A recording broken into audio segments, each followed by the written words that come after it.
135 గజాల భూమి కేవలం 8 లక్షలకే. ప్రతి నెల 10,000 monthly rental income. Social media యుగం రోజు రోజు కొత్త పుంతలు తొక్కుతోంది. ఇప్పుడు అందరి వద్ద స్మార్ట్ ఫోన్లు ఉండడంతో సోషల్ మీడియాలో కాలక్షేపం చేస్తున్నారు. ప్రధానంగా కొందరు ఫేస్బుక్ అని, ఇన్స్టా అని టైంపాస్ చేస్తూ ఉన్నారు. ఇంకొందరి రూటే సపరేట్. ఫేమస్ అయిపోవాలనే భావనతో ఎక్కడ పడితే అక్కడ రీల్స్ చేస్తూ పోస్ట్ చేస్తూ ఉంటారు. ఫేమస్ అయ్యేది దేవుడెరుగు గానీ ప్రమాదకరంగా రీల్స్ చేస్తూ ప్రాణాల మీదకు తెచ్చుకుంటేనే అసలు సమస్య. ఇలా ఇప్పటికీ ఎంతో మంది యువతీ యువకులు ప్రాణాలు కోల్పోయిన విషయం తెలిసిందే.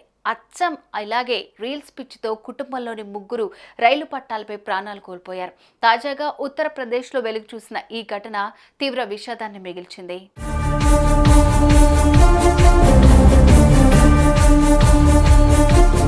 ఇక పూర్తి వివరాలకు వెళ్తే సీతాపూర్ జిల్లా లహర్పూర్లో మహమ్మద్ అహ్మద్, నజ్రీన్ అనే దంపతులు నివాసం ఉంటున్నారు. వీరికి 3 ఏళ్ల కుమారుడు ఉన్నాడు. అయితే ఇటీవల లఖింపూర్ ఖిరి జిల్లాలోని క్యోతి అనే గ్రామంలో జరిగిన ఓ శుభకార్యానికి ఈ భార్య భర్తలు హాజరయ్యారు. బంధువులతో కలిసి ఎంతో సంతోషంగా గడిపారు. అయితే ఈ దంపతులకు రీల్స్ చేయటమన్నా చూడటమన్నా పిచ్చి. ఇందులో భాగంగానే పక్కనే ఉన్న రైలు పట్టాలపైకి వెళ్లి తమ కుమారుడితో కలిసి రీల్స్ చేస్తున్నారు. అలా 5 నుంచి 10 నిమిషాల పాటు అక్కడే సరదాగా రీల్స్ చేస్తూనే ఉన్నారు. రీల్స్ మైకంలో పడి అదే సమయానికి వస్తున్న రైలును వీళ్లు గమనించలేకపోయారు. దీంతో వేగంగా వచ్చిన రైలు 3 ఏళ్ల చిన్నారితో పాటు మహమ్మద్ అహ్మద్, నజ్రీన్ దంపతులను ఢీకొట్టింది.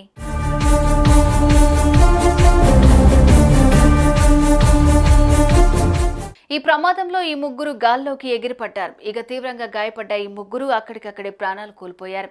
ఈ విషయం తెలుసుకున్న స్థానికులు వెంటనే స్టేషన్ పోలీసులకు సమాచారం అందించారు.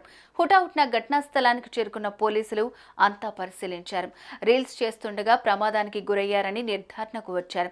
అనంతరం మృతదేహాలను స్వాధీనం చేసుకుని పోస్టుమార్టం నిమిత్తం ఆసుపత్రికి తరలించారు. ఆ తర్వాత ఈ ఘటనపై కేసు నమోదు చేసుకున్న పోలీసులు దర్యాప్తు చేస్తున్నారు.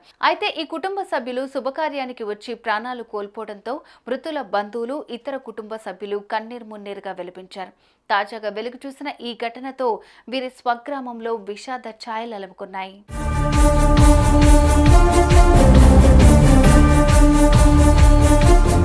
చూసారుగా ఎంతటి విషాదం చోటు చేసుకుందో. రీల్స్ మైకంలో పడి చివరికి చేతులారా ప్రాణాలు తీసుకున్నారు. అభంశుభం తెలియని చిన్నారి సైతం ఈ ప్రమాదంలో ప్రాణాలు విడిచింది. రీల్స్ పిచ్చితో ఉన్న అమ్మాయిలు, అబ్బాయిలు ఇది మీకే. ఈ ఘటనతోనైనా కళ్ళు తెరవండి. ఎక్కడ పడితే అక్కడ రీల్స్ చేయటం ఆపండి. కాదు కూడదనంటే మాత్రం ఇదిగో ఇలాంటి పరిస్థితి ఎదురు కావచ్చు. Be careful.